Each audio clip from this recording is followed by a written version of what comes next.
నమస్కారం ఘంటారావానికి స్వాగతం. ముందుగా ప్రధాన అంశాలు. పోలవరంలో కొత్త డయాఫ్రమ్ వాల్ నిర్మాణానికి మంత్రివర్గం ఆమోదం. నీతి ఆయోగ్ భేటీలో ప్రతిపాదించాలని నిర్ణయం.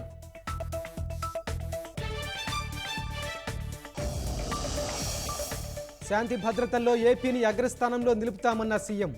వైసీపీ రాజకీయ ప్రేరేపిత కేసులపై అసెంబ్లీలో శ్వేతపత్రం.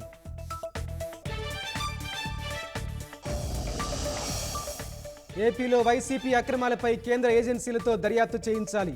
లోక్సభలో ఎంపీ సీఎం రమేష్ డిమాండ్.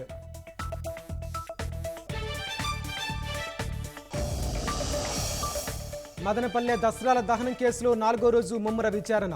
3 జిల్లాల కలెక్టర్లతో సిసోదియా భేటీ. ఆధారాల వేటలో సిఐడి. మదనపల్లె సబ్ కలెక్టరేట్కు పోటెత్తిన భూ బాధితులు. వైకాపా దుర్మార్గానికి బలయ్యామని కన్నీరు.